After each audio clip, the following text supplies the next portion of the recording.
The images presented are going to be almost exclusively unedited JPEGs directly out of camera. There were a couple that I opened to tweak slightly, but this is mostly 98% a celebration of JPEGs straight out of camera.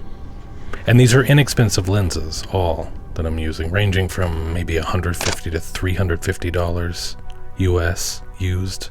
It's honestly amazing, the incredible gear we have available to us these days with incredible prices. If you don't need the newest or the most premium, you can really get some awesome stuff for a not terribly exorbitant amount of money. It's really cool. So, here's my 1D Mark II story.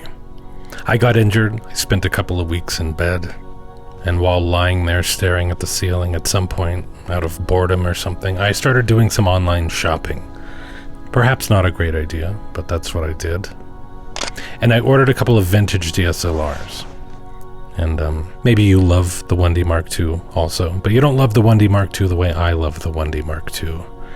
Or maybe you do, who knows. But I have a long history with it. Or if not with it, adjacent to it. Using it a lot back when it was the current model, wishing I could own it, not being able to. Eventually, much later, being able to, and buying one, but having to return it. Buying another, having to return that. Then for a period of time, being unable to find one in good condition, used at a reasonable price. Buying a different model as a stopgap, a 1DS Mark II. Unfortunately falling in love with that camera too, but also having to return it. Then questioning whether buying old gear is a wise decision at all. My luck has been quite bad in that regard, and so I just gave up on that dream for a good long while. Which pretty much catches us up to now, and so I found a 1D Mark II and a 1DS Mark II, both in like new condition, supposedly, for a good price, and I grabbed them both. In the future, I'll do more with the 1DS Mark II. It's become my other great love, but for now, I'm strictly focusing on the 1D Mark II, as I've lusted after that camera for a lot longer. And like new my ass. I'm keeping the cameras. Yes, they would take them back, so ultimately, it's not that egregious. I have the option of returning them, but quality control at MPB is a real problem. This is not my first time ordering from them. These cameras have little dings, paint coming off. I mean, they're minor, but they're all over both cameras. They are not remotely like new. One of the chargers was cracked. Granted, they didn't say the charger would be like new, I just assumed. One of the cameras had a busted eyepiece. Anyway, I'm gonna stop bitching about it because I am keeping the cameras, despite the little cosmetic flaws. Because they both seem to work quite well, which puts us ahead of the game in terms of my previous round of purchases from MPB and KEH both, and eBay as well. Throw eBay on the list. The last camera I bought on eBay was also broken, so I just have not had good luck in this regard. But what I want to build up to here, if it's not already obvious, is my gushing over the 1D Mark II, giving it my highest possible recommendation. Because I love this camera so much, basically every single thing about it. But if you also catch me gushing over a different camera at a different time, and you will, it doesn't mean that I love this one any less. I like more than one camera. I like more than one type of camera. Like, I'd probably be more likely to recommend a 5D Mark II than a 1D Mark II to someone interested in spending $200, $250. The two cameras are only separated by 4 years, but that was a big 4 years for digital camera technology. But also consider, the 1D line was their spare no expense top-of-the-line model, while the 5D was a second-tier model, so while revolutionary despite being on the better end of that 4-year gap, it's also, at least in my opinion, unequivocally inferior in a couple of ways too. The autofocus on the 1D Mark II is flawless, and on the 5D Mark II it's adequate. I was able to nail every single shot of my cat getting the eye in focus. I won't make you look at them all. Here I open the RAW to white balance it because it did come out a little funky in the crappy kitchen light. And yeah, I'm doing the JPEG straight out of camera thing, but you do your thing, do the RAW edit thing, if that's what you want to do. So I guess mostly my recommendation would just depend on why you're buying a classic DSLR in the first place. Is it because you want a classic DSLR, or is it to save money? It's a fantastic way to save money, so good call, buy a 5D Mark II. But if you're buying a classic DSLR more for the experience, as far as Canon cameras go, something in the 1D line, for me, is the obvious choice. Unless you have small hands or need to keep the weight down. I shoot a lot of old cameras, film and digital both, and have been doing so for years, but I've never actually felt transported back in time until the day I was shooting this. That is, I can't ever shake the feeling that it's actually modern day and I'm simply using old gear for the fun of it, despite how hard I may try. But legitimately, for a moment there, with this 1D Mark II, I forgot that it wasn't actually 2004. It happened a few times. Hard to explain, but that kind of stuff means everything to me. And then there's the look of the images coming out of the 1D Mark II. They are special. My R5, for example, is a remarkable piece of technology. The best camera I've ever owned. And while I'm a little inconsistent with this, I do often shoot JPEG straight out of camera on the R5. And the R5 JPEGs, while technically superior, are boring. Technically superior is not everything. It's really not anything. In fact, it may be the source of the problem. Because classic DSLRs just have a better look to the images straight out of camera than do modern cameras. At least modern cameras that don't include film simulations. Damn you, Fuji shooters. You really do just have it all, don't you? So I've come to think of choosing a classic DSLR as twofold. You're choosing an experience, and you're choosing a film stock. And if your favorite experience and favorite film stock can be found in one camera body, lucky you. Without doing any side-by-side comparisons, just going from memory and overall impressions, I do believe my favorite kind of digital film stock is the 1D Mark II. It's possible I could change my mind with some side-by-side comparisons. The 1DS Mark II is pretty great also. And since I brought up film already, let's start there. Well, start is probably not the right word. We've been going for a while. But if we imagine we're living in the era of film photography, and the Canon 1D Mark II suddenly appears, it almost defies imagination. Like something out of science fiction. Or maybe it's more akin to magic.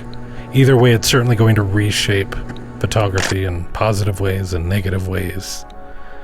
But let's forget about positive and negative. Just, holy shit, it's a thing that happened, and it cannot be ignored.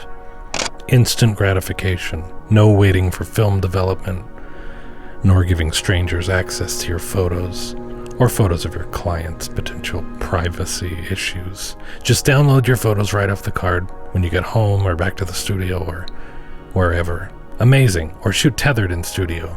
The images are already waiting for you as soon as you plop down in your chair. Actually, unthinkably, even more instant than that, you can literally see your images as you shoot them on the LCD screen. And if necessary, make adjustments on the spot. No film or processing costs. Dynamic ISO control. Less to keep track of and carry and worry about the safety of when it comes to memory cards versus rolls of film. Color and monochrome in one camera. Immediate previewing or delivery to clients. Ease of storage and backup. Durability, reliability.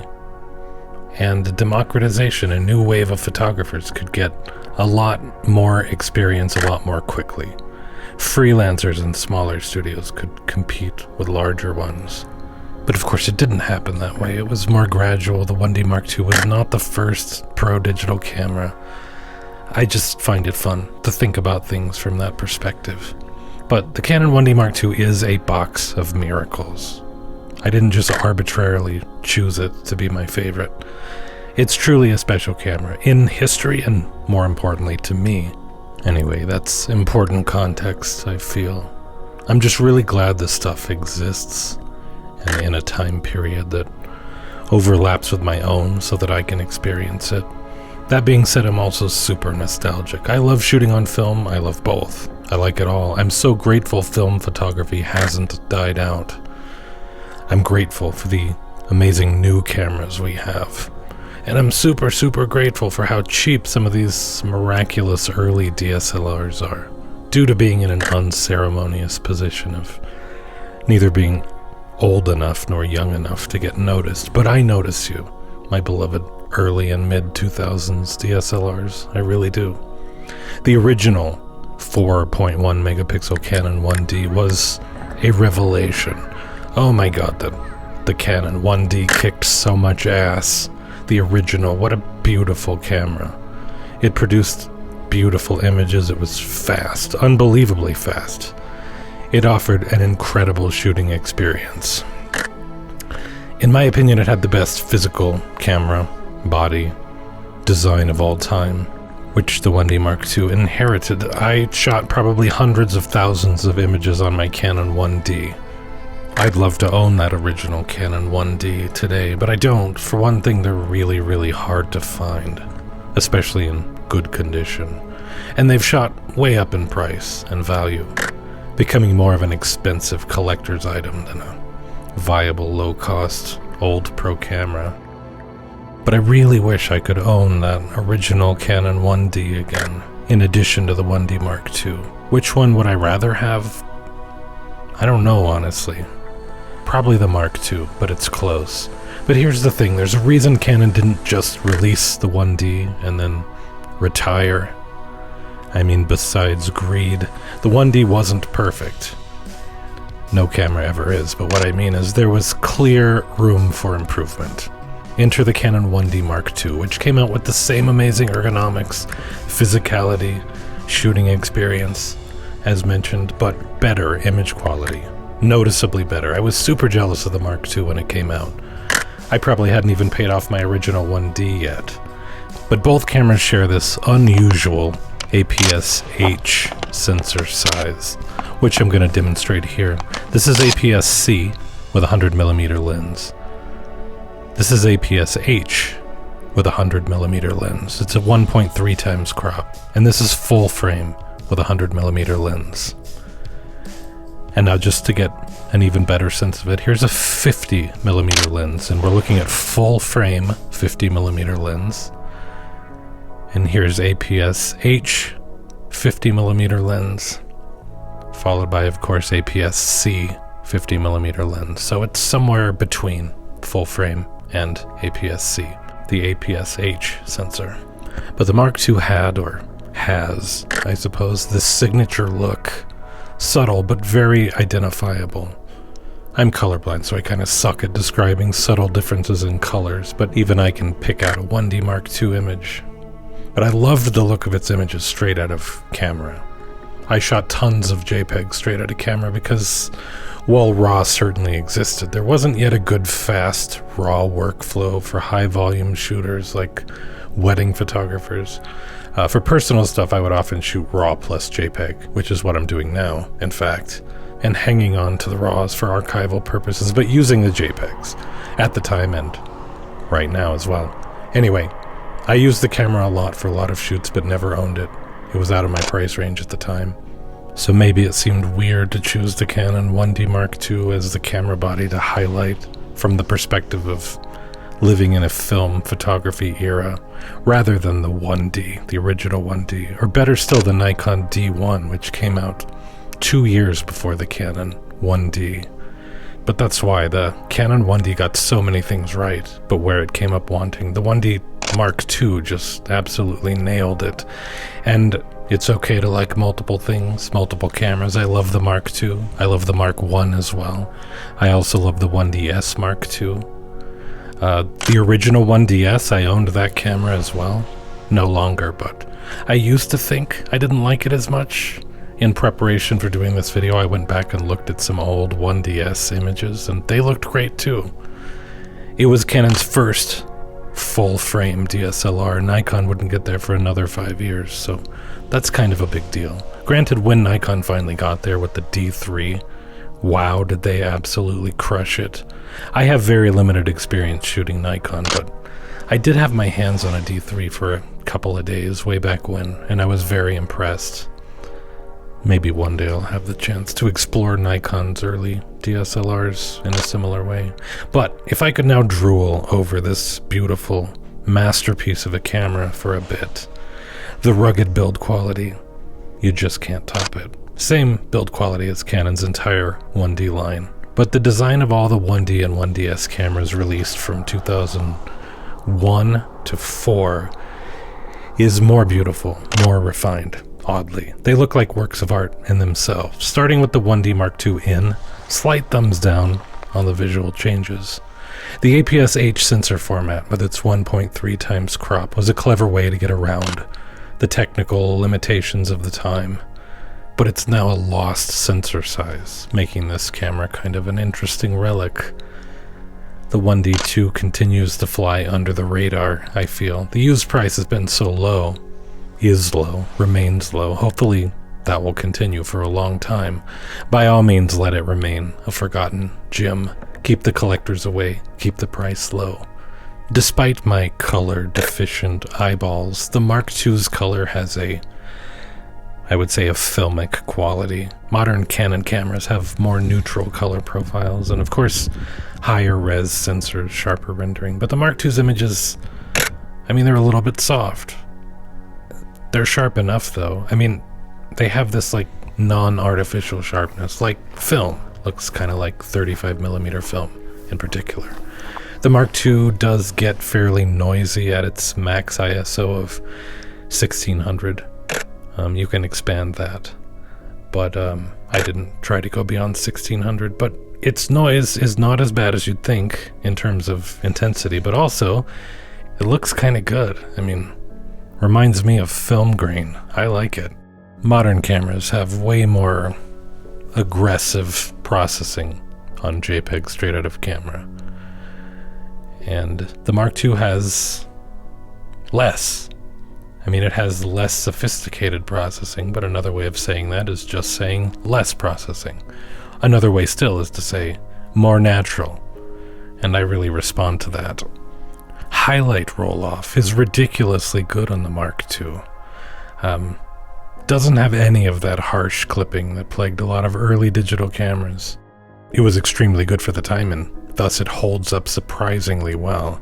Highlight roll-off, I've come to learn, doesn't directly correlate with dynamic range. Of course it's related, but it also depends on how the available dynamic range is prioritized and processed. A camera can have great dynamic range but still have harsh highlight transitions. But also factors like pixel size play a role. Larger pixels, like the ones on the 1D Mark II, tend to handle light transitions more smoothly. That being said, it's not that simple either. Modern cameras can prioritize both resolution and tonal transitions because of more advanced processors. So, higher resolution no longer requires that particular compromise. But the camera I really, really, really wish I could own, but definitely can't, the Fujifilm GFX 100S2, handles highlight roll-off better than anything Canon has ever created, and that's due to the larger sensor. But with highlight roll-offs, I'm speaking of both RAW and JPEG, all images coming out of the camera. But yeah, any modern camera is going to crush the 1D Mark II in terms of highlight roll-off, dynamic range. But different cameras are good at different things, so it's fine. Anyway, sometimes it's not about what a camera can do so much as it's about how it makes you feel when you're holding it. And that will absolutely benefit the work you do with it. Especially if you're an overthinker, if you tend to get stuck in your own head. But you want to shoot from the heart, metaphorically speaking. This may well be the instrument that will get you there. Granted, film may also be a good choice, but it may also become like a huge hassle, certainly a huge expense, which might result in you being stuck in your head all over again.